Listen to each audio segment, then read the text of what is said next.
Hi guys, first of all, PIP or personal independence payment is not a work benefit, meaning you don't need to be in employment or looking for work in order to be eligible. It consists of the daily living component and the mobility component.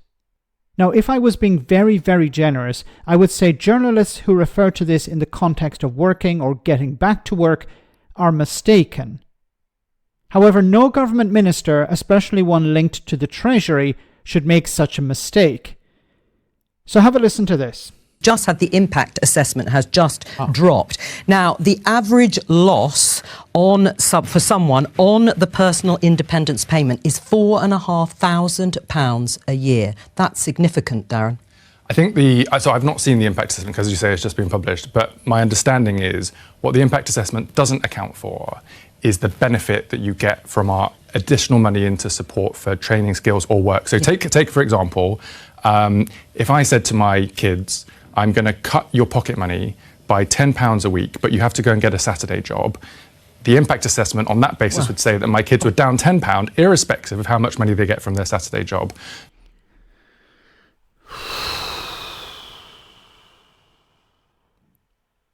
PIP is not a work benefit. It's not a requirement of people to be looking for work in order to be eligible for PIP. So why the hell are you using this example or this analogy? It makes no sense whatsoever. A better analogy would be, look, my kids are 3 years old. They can't work, obviously. I'm going to take some money off them, but I'm going to ask them to go in to recoup the cost by working. Yes, but they can't work. Yeah, well, just shut up. This is ridiculous. Many people on PIP cannot work. So if you're saying, well, we're going to take money off them, but don't worry, they can get that money back by looking for work. But if they're not looking for work because they can't work, then how are they supposed to recover that lost money? This is nonsensical. Once again, at the beginning I said, look, a journalist can be, shouldn't be, but could be excused for not understanding this. They should go and research it. But a government minister has no excuse whatsoever for not understanding that PIP is not a work benefit. So the impact assessment, let me just put it let me put it a different way. Do you think that is a significant drop in the average amount someone will be able to get on PIP or not? £4,500 a year. The key word there is average. I'm very conscious of the fact that they'll £4,500. His response was not, yes, it's a lot of money, as most people would say. Maybe it's not a lot for a politician to take a hit of £4,500. Now, notice it's the average.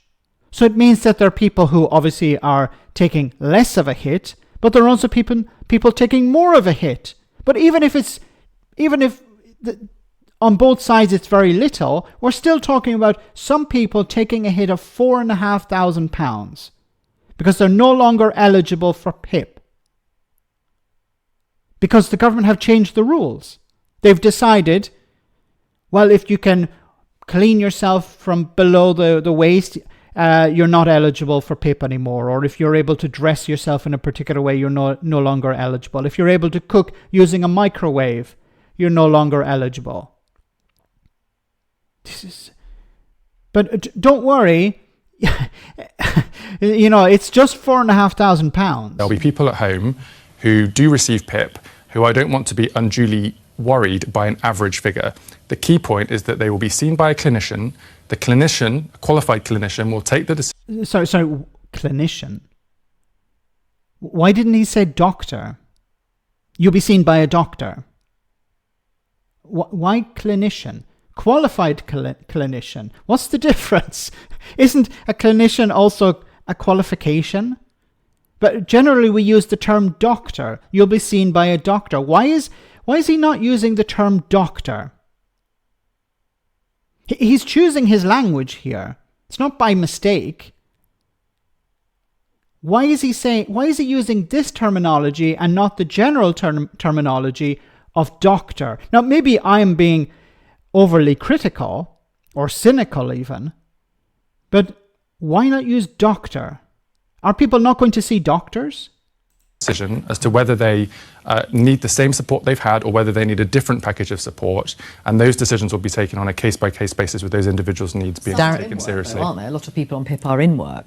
Yes, a lot of people on PIP are in work. So if you're saying what we're going to do is we're going to take away your PIP support, but don't worry, you can recover it if you're looking for work. Well, what about those people who are already working?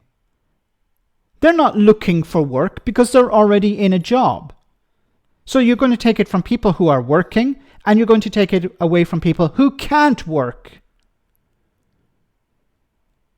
Once again, we can perhaps, if we're being extremely generous, excuse journalists who don't understand this.